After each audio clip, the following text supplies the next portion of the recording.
Bestia nace de la idea de hacer una serie alrededor del año 2016, una serie que cuente historias de personajes ocultos, o sea, poco conocidos de la historia política de Chile.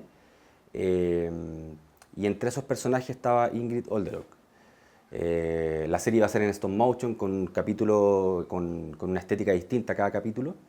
Y finalmente nos quedamos con la idea de Ingrid Olderock para desarrollarla como cortometraje. En ese tiempo trabajábamos con Martín Erazo, Tebo Díaz y Constanza Bete en la creación de esta primera idea. Y después decidimos hacer el corto de Ingrid Olderock, que nos llamaba mucho la atención porque todas sus aristas mentales finalmente tenían mucha importancia también en la historia. Entonces creo que cada una de esas capas de lectura dentro de su mente reflejaban una capa distinta en la historia política. Y en un momento leí el libro de Nancy Guzmán y me di cuenta que efectivamente en las entrevistas que ella le dio develaba todas estas como incongruencias mentales también. Entonces me pareció súper interesante trabajar el tema desde ahí, desde la psicología del personaje. Ingrid Olderock, ¿qué representó ese personaje? Bueno, creo que es un personaje que, bueno, cada vez está siendo más conocido, sobre todo ahora, pero no era tan conocido, entonces representa también una especie de engranaje de una maquinaria enorme, totalitaria, que finalmente termina siendo una bestia y que reúne muchas características represivas en el fondo de todos sus superiores también y de la educación que recibió cuando chica. Entonces termina siendo la bestia perfecta para todo lo que se cometió en dictadura militar. Era una especie de puente entre el Estado en esos momentos, que en el fondo era el régimen militar, eh, y en el fondo creo que todas las características que ella tenía, la rigurosidad, el orden, la dureza, creo que finalmente la transformaron en este personaje perfecto para enseñar a torturar, para también adiestrar perros para cometer tortura. Entonces, eso es lo que nosotros creímos en un momento y es la realidad, que en el fondo ella es una especie de objeto también y un agente perfecto, porque ella era una agente de la policía secreta, que era la DINA. ¿Por qué crees tú que ha tenido tan buena aceptación el corto basado en la historia de ella?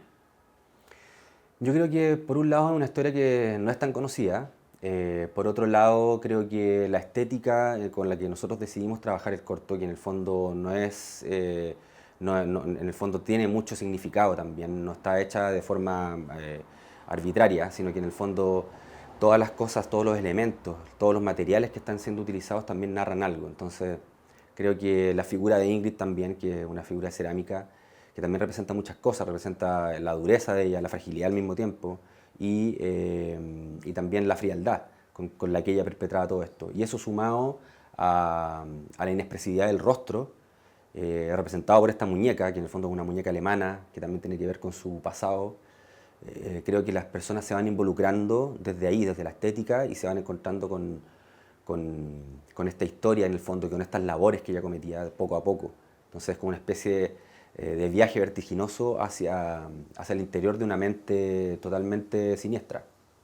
Creo que esos factores hacen que el corto genere esa potencia en los espectadores y que en el fondo todos sientan el corto como algo no tan agradable y esas sensaciones como de repulsión en ciertos momentos mezclados con la belleza en la estética, creo que finalmente terminan provocando algo distinto a lo que estábamos acostumbrados a ver. Creo que eso es una de las claves también de que el corto esté teniendo tanta aceptación hasta ahora. ¿Y la impunidad de ella de morir impune? Bueno, ese es un tema también, la impunidad que ella en el fondo nos mostró, porque en el fondo también estos personajes nos muestran que existe la impunidad y en el fondo es como que se ríen en nuestras caras de que en el fondo pueden morir en absoluta impunidad, tal como muchos agentes y en el fondo líderes de la dictadura que murieron en absoluta impunidad. Y creo que eso es algo que no ayuda para nada a la reconciliación ni a tratar de perdonar o de tratar de entender por qué pasaron las cosas y tratar de sanar heridas. Eso es todo lo contrario. Creo que perjudica mucho Y para eso sirven estas obras también, como para poder, más que abrir una herida, es tratar de entenderlas, porque muchas personas dicen, sobre todo las personas que no están de acuerdo con este tipo de contenido, dicen que nos gusta abrir las heridas. No es que nos gusta abrir las heridas, pero hay que entenderlas antes de cerrarlas, porque nadie dice que están cerradas. Entonces, en ese sentido, creo que es muy importante tratar de entender a través del arte este tipo de cosas. No puedo dejar de preguntarte el tema de la Nancy Guzmán por el, por, por el crédito que ella reclama y como que, bueno, ya han conversado, pero eh, ¿qué ocurre con el tema de su crédito dentro de esta obra? No, eso fue un error involuntario nuestro. Siempre estuvimos súper conscientes de que la investigación de ella fue muy importante, tal como lo fueron algunas otras fuentes, pero también hay que reconocer que hay un trabajo muy exhaustivo de la Nancy Guzmán, que también ha inspirado otros trabajos. Y claro, ella está en los créditos de la copia que está en Europa, y no la que está ahora acá, porque no, obviamente pudimos cambiar solo una en ese momento y después ha sido todo vertiginoso. Pero estamos súper conscientes, yo hablé con ella, lo vamos a arreglar y obviamente este tipo de cosas sirven también. Y de hecho eso es lo que yo le decía a ella, que no es que haya sido bueno esto, sino que en el fondo hay que aprovechar esto también para hablar de ese creditaje y hablar también de esa poca valoración que existe hacia los historiadores, hacia los investigadores. Entonces, en ese sentido, creo que hay que apoyar eso y hay que parar con no valorar también a los investigadores. De hecho, Nancy Guzmán tiene muchas obras autofinanciadas, entonces, en ese sentido, creo que también es un llamado de atención. Creo que lo que está provocando el corto también es hablar de distintos temas. Un tema es la venda sexy, otro tema es Nancy Guzmán, la importancia de la investigación, porque sin investigadores en el fondo nosotros no conoceríamos la historia. Entonces, en ese sentido es algo que sí hay que reparar y estamos trabajando para eso, lo vamos a hacer muy pronto, sobre todo para la copia que está dando vueltas en On Demand.